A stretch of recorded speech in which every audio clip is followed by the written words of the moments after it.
Global energy നീഡ്സിന് oil and gas മേഖല നൽകുന്ന പങ്ക് നമ്മൾ വിചാരിക്കുന്നതിനേക്കാൾ വളരെ വലുതാണ്. ഇതിൽ വലിയൊരു ഭാഗം ഓയിൽ ആൻഡ് ഗ്യാസ് എക്സ്ട്രാക്ഷൻ നടക്കുന്നത് കടലിലാണ്. അതുകൊണ്ട് തന്നെ കടലിൽ തന്നെയാണ് വലിയൊരു വിഭാഗം ഓയിൽ ആൻഡ് ഗ്യാസിന്റെ ഡെപ്പോസിഷനും ഉള്ളത്. ഓഷ്യനിൽ നിന്നും ഓയിൽ ആൻഡ് ഗ്യാസ് എക്സ്ട്രാക്ഷൻ നടക്കുന്നത് ഓഫ് ഷോർ റിഗുകളുടെ സഹായത്തോടെയാണ്. ഇവ ബേസിക്കലി ഭീമാകാരമായ ഒരു സ്ട്രക്ചറുകളാണ്. കടലിന്റെ അടിത്തട്ടിൽ നിന്ന് പെട്രോളിയം, നാച്ചുറൽ ഗ്യാസ് ഇവയൊക്കെ എടുക്കുന്നത് ആധുനിക സാങ്കേതിക വിദ്യകളുടെ സഹായത്തോടെയാണ്. അങ്ങനെ ഏതെങ്കിലും ഒരു സ്ഥലത്ത് ഇത് കുഴിക്കാൻ പറ്റില്ല.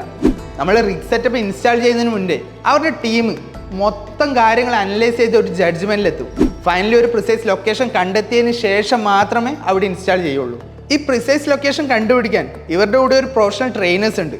അതിൻ്റെ കൂടെ ജിയോളജിക്കൽ സർവേ, സാറ്റലൈറ്റ് മാപ്പിംഗ് ഇതൊക്കെ ചേർന്നിട്ടാണ് ഇവർ ആ പ്രിസൈസ് ലൊക്കേഷൻ കണ്ടുപിടിക്കുന്നത്. നമ്മൾ ഇൻസ്റ്റാൾ ചെയ്യുന്ന റിഗ് പല തരത്തിലുണ്ടാവും. അത് മെയിനായിട്ട് അതിൻ്റെ കീ ഫാക്ടേഴ്സിനെ ബേസ് ചെയ്തിട്ടാണ് ഏത് തരത്തിലുള്ള റിഗ് നമ്മൾ ഇൻസ്റ്റാൾ ചെയ്യേണ്ടതെന്ന് തീരുമാനിക്കുന്നത്. മെയിൻ ഫാക്ടേഴ്സ് എന്തൊക്കെയാണെന്ന് വെച്ചാൽ നമ്മൾ എക്സ്ട്രാക്ട് ചെയ്യുന്നതിൻ്റെ വലിപ്പം, ജിയോളജിക്കൽ കണ്ടീഷൻ അതായത് നാച്ചുറൽ കണ്ടീഷൻസ് കാര്യങ്ങളൊക്കെ, പിന്നെ നമ്മൾ എക്സ്ട്രാക്ട് ചെയ്യുന്ന വാട്ടർ ഡെപ്ത്, ഇതിനൊക്കെ ബേസ് ചെയ്തിട്ടാണ് ഏത് റിഗ് ഇൻസ്റ്റാൾ ചെയ്യേണ്ടതെന്ന് തീരുമാനിക്കുന്നത്. അങ്ങനെ ഇൻസ്റ്റാൾ ചെയ്യുന്ന റിഗുകൾ ഒരു ലൊക്കേഷനിൽ കുറേ നാളുണ്ടാവും. Like it's meant for a long term process. ഒരു റിഗിൽ മെയിനായിട്ട് 3 ജോബ് റോൾസ് ആണ് ഉണ്ടാവില്ല: drilling, maintenance and service. Drilling ഇതിൽ മെയിനായിട്ട് വേണ്ടത് ഫോസ്റ്റ് സ്കില്ലാണ് ആൻഡ് സ്കിൽഡ് ലേബേഴ്സ് ആണ്. മെയിൻ്റനൻസ് ഇവരുടെ ഫെസിലിറ്റീസും എക്യുപ്മെന്റ്സും പ്രോപ്പറായിട്ട് മെയിൻറ്റെയിൻ ചെയ്യലാണ് ഇവരുടെ ജോലി. സർവീസ്, ഫുഡ്, കെയർ ആൻഡ് മറ്റു സാധനങ്ങൾ ഇതൊക്കെ പ്രോപ്പറായി മെയിൻറ്റെയിൻ ചെയ്യലാണ് ഈ ടീമിന്റെ ജോലി.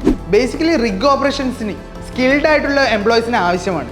അതുപോലെ തന്നെ അവരുടെ സാലറി പാക്കേജ് മികച്ചതായിരിക്കും. ഒരു റിഗിന്റെ പൊസിഷൻ ഇങ്ങനെയൊക്കെയാണ്: ഏറ്റവും താഴെത്തട്ടിൽ ഡ്രോ സ്പോട്ട്, അതിന് മുകളിൽ floorman, derrick man, assistant driller, assistant rig manager and rig manager. ഇതൊക്കെയാണ് ബേസിക്കലി ഒരു റിഗിൽ കാണാൻ പറ്റുന്ന ഹൈറാർക്കി. ഒരു റിഗ് സസ്റ്റെയിൻ ചെയ്യാനുള്ള മെയിൻ സോഴ്സ് ഓഫ് എനർജി ഡീസലാണ്. അത് മെയിൻറ്റെയിൻ ചെയ്യാനും സസ്റ്റെയിൻ ചെയ്യാനുള്ള പ്രൊഫഷണൽസ് ആ റിഗിൽ തന്നെ ഉണ്ടാവും. ടോട്ടലി അൺസ്കിൽഡ് ആയിട്ടുള്ള ഒരാൾക്ക് വന്നിട്ട് ഗ്ലാമറസ് ആയിട്ടുള്ള കരിയർ ഓപ്പർച്യൂണിറ്റി കിട്ടുന്ന ഒരു ഫീൽഡാണിത്. അതിൽ നിന്ന് കിട്ടുന്ന ബെനിഫിറ്റ്സും വളരെ വലുതാണ്. മെയിനായിട്ട് റിഗിൽ വർക്ക് ചെയ്യുന്ന ഒരാളുടെ വർക്ക് സൈക്കിൾ ഭയങ്കര അട്രാക്റ്റീവ് ആണ്. Like 56 working days and 21 of days.